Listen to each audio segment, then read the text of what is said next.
Hey everybody, this is Perch. I have a problem. So here's this article. All right, this article is making the rounds right now. Several of you sent it to me. It's from Forbes, which once again, you do not have to be a professional writer to be a contributor to Forbes. They will take freaking everyone. They have taken me many times. My younger daughter and I have a bet that she can write something and I can get it published in Forbes as long as I publish it under my name. Because they'll take anybody, literally. Anyway, the article poses what is kind of an interesting question to comic book fans, titled DCU Endgame. What is James Gunn's superhero universe building toward? And this is from Mark Hughes, who is an entertainment writer while covering cinema and genre TV. Okay. Anyway, it was published on November 6th. It was updated November 26th. I'm not sure what was updated. I don't really give a shit. Anyway, this article is frustrating because I think the question of what is the superhero universe building toward is an interesting one. Marvel, at least the beginning, it was building toward Thanos and a big crossover series. What is James Gunn's superhero universe building toward? Since we've already seen the Justice Gang and other things, how impressive is a Justice League movie going to be at this point? I mean, it'll be interesting, I guess, but it's not going to be like the Avengers because we've already seen these superheroes work alone, team up a little bit, even in just one movie. And so the idea of Wonder Woman, Batman, Superman sharing the screen for the first time, I don't know. First of all, they already did in the Snyderverse. So it doesn't feel like that's a good build. So I find that question interesting. Is it Darkseid? Are we building toward Darkseid? Are we building toward the death of Superman? We kind of already had that. Like, what are we building toward exactly? I think that's an interesting question to debate. That's not really what this article is about, though. So I'll skip a bunch, but basically to spoil it, the article is basically about someone is going to buy Warner, and what are they going to do? Are they going to keep James Gunn and Peter Safran, or are they going to ditch them and start over again? Or, what's going to happen? And then this guy says, I personally think it's glaringly obvious that Apple should buy Warner Brothers. And it'd be crazy to not do that, frankly. Yeah, it would be. No, it would be really fucking crazy to do that. No, Apple does not want to get into the media publishing. I mean, they have Apple TV and they have their curated content, but that's not what they've been about. They're not it's not the same. No, they definitely do not want to do that. Apple doesn't want to start playing majorly in the theaters in any kind of significant way. There's no indication Apple wants to do this. Apple is trying to build content and become a controlling cover for other content. It's why when you go to Apple TV, the Apple TV app on your iPad or your TV or whatever it happens to be, pulls in data and content from other, like HBO and other places. It's doing that because it's trying to be an aggregator. That's what they want to be. It'd be crazy not to do that, dumbass. Anyway, the guy agrees with me, basically saying, I don't think he's building toward the Justice League. I'll quote here. My guess is a Gunn is building towards something that's not Justice League. And I'm not claiming that's a unique guess or inspired by deep insight, as Gunn's all but said as much publicly about his upcoming plans and what to expect or not expect. I didn't read any of those plans, so I guess I did have the deep insight, so whatever. I believe it'll be a version of the Super Friends. What the fuck? And if so, then I would expect a Super Friends versus Legion of Doom movie. Really? Really? Or perhaps it'll be Justice Gang versus Injustice Gang. Okay. My other main guess, this is stupid. My other main guess is some sort of adaptation of the iconic comic book miniseries Kingdom Come, but only loosely adapted by the current DCU continuity instead of set in the future. Okay. Anyway, that's what he's and then he goes on to more Kingdom Come, and he's like, then he goes, I'd rather hold Kingdom Come for a distant future film after taking lots of time to build up the DCU and then do a faithful adaptation in 2 parts. Short of that, license it to Netflix and Zack Snyder to adapt it as a live. What the hell? Going all over the place. I don't know. Anyway, so he speculates a little bit. And then he gets into Checkmate, and the article just goes kind of all over the fucking place. But what the main purpose of this article is actually in the beginning. Because before we get to any of that, remember the subject of this article is what is James Gunn's superhero universe building toward? We do get multiple paragraphs along this line. DCU has been super success. There's a lot of mistaken analysis out there about Gunn, the DCU, and Superman. Some websites, mostly on low quality fan sites that push rumors and clickbait, are trying to spin things as if Superman is some sort of box office failure and that audiences aren't interested. The film generated more than $100 million in profits, had great reviews and audience scores that dig big numbers in theaters and home entertainment, but you can safely ignore it and anyone publishing those false narratives. Now, you'd think, by the way, that that would be kind of the end of it. The person said his piece, like, hey, there's some dicks out there. And, in fairness, I've said largely the same thing. Like, there are some people who just want all this shit to fail, and they're making up numbers, for sure. But he continues on and on. And it is basically his theory. And he doesn't say it as like, this is my theory, but as if this is proven fact. He's like, what's happening is simple. Warner Brothers is up for a buyout.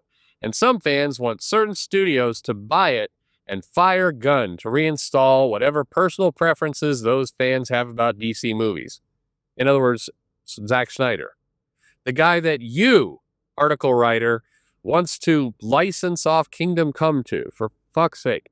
Anyway, the theory is that those studios will see fans acting mad and hear blogs claiming Superman was a failure, and that somehow those studio executives will be generally ignorant enough about how movies and box office and profits work to fall for it. Hint, they aren't. Any chance the buyer wanted to implement would likely fall into a narrow range, but I think primary plans will go as is.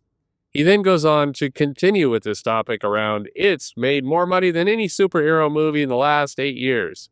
It beat all the Marvel hero movies.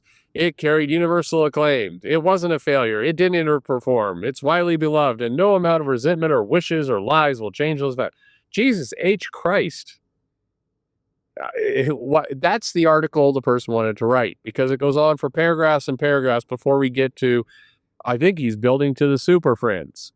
Or maybe Kingdom Come, but not Kingdom Come. Or, I mean, Christ. And then he does go into some stuff about Superman being a hero and Salvation Run, and I mean, stuff that felt like it was either written by AI or a blog. And then finally we get back to there's lots of potential ways to make Super Friends the existing superhero team of the DCU in story without literal cross-up team movie. It basically saying you could do Super Friends without actually having the Super Friends all together. Okay, whatever. Anyway, we go all in on that for a while. And then we ultimately come back a little bit to fans are dicks and, they're anyway. This article is stupid. So I guess I've got two questions for you. Number one, where do you think the James Gunn current superhero universe is going? Where is the logical endpoint? Is it Darkseid? Is it Super Friends? Is it selling the Kingdom Come rights to Zack Snyder and Netflix? Where is it all going? And number two, why is it that the most insufferable people in the universe appear to be people who either want to make up phony numbers to prove that it's a flop, or people that want to just incessantly poke those people for being bigots and liars? Like, what point can we take both of those two groups? The people who are just being douchey about the numbers and lying about it, and then the people who are being obsessed with those people. Can we put those two groups on the Salvation Run planet and let them get eaten by the giant creature that's behind the trees that scared John Cena? Like, can we do that? Because those two groups suck. It's tiring. Look, you can point out that numbers are bullshit, but this some low quality, like, why do you add in all those legit, like, look, I'm sorry, but a lot of those douchebags who are making shit up actually have better writing skills than the writer of this article. I'm sad to say it, but it's true. Like, anyway, the adventure continues. I still don't get why it is an interesting trick for Hollywood or sports teams or anything, or frankly, politics in a lot of cases. This is a black pill kind of theory I'm about to throw at you. But it is an interesting trick to get people hating the other side so much that they kind of forget, what's actually going on in their own lives. Like a lot of it's fascinating to see the rivalries. My mother, bless her soul, my mother, like 80 years old, right? I don't know if that's how old she is. Maybe she's in that zone. Anyway, my mother, if you mention to her I got to take a plane ride to Oakland, she gets weirdly angry. Why are you going there? She didn't talk like that, but she's much softer voice. Why are you going? Why are you going there? No, I'm not going to try to. Why are you going there? They're a bunch of cheaters. Why are they cheaters? Because the Oakland Raiders played the Denver Broncos like back in the 70s and the 80s. And that rivalry is stuck in her head for 50 years. And now it's like she has an incessant anger about the city of Oakland. Like that's some commitment there. It is a funny, but in reality, a lot of the people on those teams that get traded back and forth, they go out and they drink beer afterward together.